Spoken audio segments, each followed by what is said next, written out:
మొట్టమొదటిది. సుమారు ఈ 5 సంవత్సరాల్లో 73,000 కోట్ల రూపాయలు దీని మీద ఖర్చు చేసిన విషయం నేను అసెంబ్లీలో సాక్షాత్తు గవర్నర్ గారే వారి ప్రసంగంలో చెప్పారు.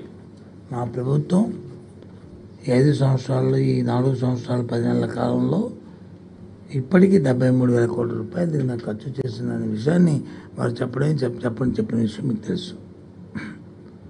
ప్రభుత్వం తీసుకున్న ప్రక్రియ అంతా కూడా ఏదైతే రైట్ టు ఎడ్యుకేషన్ యాక్ట్ ఏదైతే ఉందో దాని ప్రకారము ప్రతి వారికి విద్యని అందించాలనేది ప్రభుత్వం తాలూకు ముఖ్య ఉద్దేశం. మా ముఖ్యమంత్రి గారు జగన్మోహన్ రెడ్డి గారి ప్రధానమైన ఆలోచన. విద్య అంటే మామూలుగా ఏదో బడుల్లో డే టు డే చెప్పిన యాక్ట్ కాకుండా ఏదైతే ప్రపంచంలో గ్లోబల్ సిటిజన్గా ఉండాలంటే వారికి అవకాశమైన విద్య, ఏ విద్య అయితే ఏ చెప్తే, ఏ సిలబస్ చెప్తే, ఏ పాఠాలు చెప్తే వాళ్ళు సస్టైన్ అవుతారో దాన్ని ఇక్కడి నుంచే ముందు ఫౌండేషన్ స్థాయి నుంచే, పాఠశాల స్థాయి నుంచే వాళ్ళకి వచ్చి రావాలన్న ఆలోచనతోనే ఇవాళ ఈ ప్రభుత్వం కార్యక్రమం చేస్తున్న విషయాన్ని కూడా చెప్తున్నాను. దాని ముఖ్యంగా మా ముఖ్యమంత్రి గారు డే టు డే ప్రతి నెలకి 2 సార్లు రివ్యూ చేస్తూ మా అధికారుల్ని, మమ్మల్ని అందరినీ కూడా ఎవరు ఏ సలహా చెప్పినా, సూచన చెప్పినా అన్నీ చూసుకుంటూ ప్రపంచ పరిస్థితుల్ని, దేశ పరిస్థితులను ఆలోచన చేస్తూ దానికి తగ్గట్లు మరి ఇవాళ మా ప్రభుత్వం తాలూకా మరి కార్యక్రమం చేస్తున్నాం. అవసరమైనంతకంగా కార్యక్రమాన్ని మార్పులు చేర్పులు చేస్తున్న విషయం కూడా తెలుసు.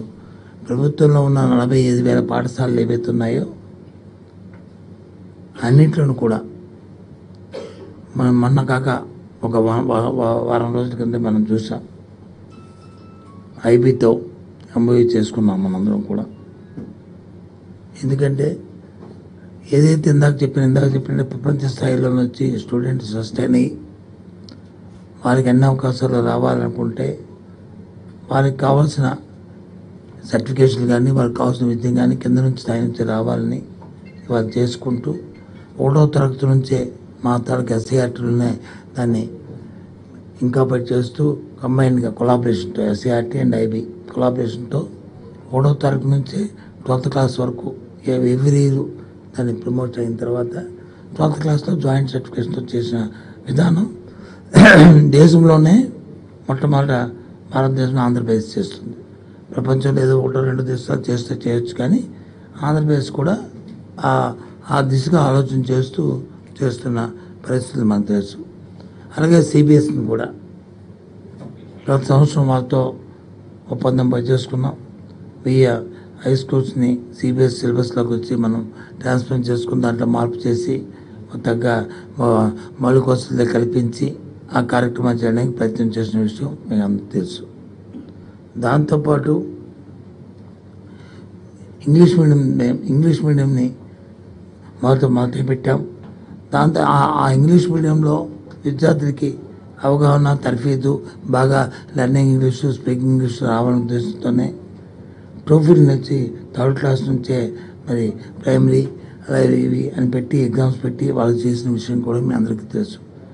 చాలామంది చాలా విమర్శలు చేశారు, ఇంగ్లీష్ మీడియం ఎందుకు వద్దు అన్నారు. తర్వాత వాళ్ళే సర్దుకొని వాళ్ళ ఆలోచనలు మారుకొని మేము దానికి వ్యతిరేకం కాదని మళ్ళీ చెప్పిన సందర్భాలు మనం చూసాం. ఇక్కడ ఎవరిని నేను దాన్ని పాయింట్అవుట్ చేసి విమర్శించదలుచుకోలేదు. ఎందుకంటే ఏదైనా కార్యక్రమం చేస్తున్నప్పుడు దాన్ని కొంత సమయాన్ని తీసుకొని దాని నుంచి వచ్చిన ఫలితాలని, ప్రతిఫలాలని అన్నీ చూసుకుని వెయిట్ చేసి మాట్లాడాలి. అలా కాకుండా మాట్లాడినప్పటికీ కూడా ఏదేమైనా మా ముఖ్యమంత్రి గారి ఆలోచన, ప్రభుత్వం ఆలోచన మనం విద్యార్థిని దృష్టిలో పెట్టుకుని ఆ విద్యార్థికి ఓ నాణ్యమైన విద్య ఇవ్వాలని, సరళంగా ఆ విద్యార్థి వచ్చి కాంపిటేటివ్ ఎగ్జామ్స్లో తట్టుకునే విధంగా ఉండాలని, దానికి తగ్గట్టు ప్రక్రియ జరగాలని ఇవాళ అది చేసుకొస్తున్నాం. అందులో భాగంగానే 8th క్లాస్ నుంచి మనం ట్యాబ్స్ కూడా ఇచ్చిన పరిస్థితి కూడా మీకు తెలుసు. లాస్ట్ ఇయర్ ఇచ్చాం, ఈ ఇయర్ ఇచ్చాం. ఇంకా ఇది ప్రతి సంవత్సరం కూడా కొనసాగుతుంది. ప్రతి సంవత్సరం కూడా ఈ కార్యక్రమం కొనసాగుతుంది. దీంతోపాటు క్లాస్ రూమ్లో ఏవైతే 6వ తరగతి నుంచి 10వ తరగతి వరకు ఇంటరాక్టివ్ ప్యానల్స్ పెట్టాం, దాని ప్రకారం అది కాక 1 to 5th క్లాస్ వరకు ఒక్కొక్క స్కూల్కి అక్కడ వచ్చి ప్రతి క్లాస్ రూమ్కి పెట్టాం.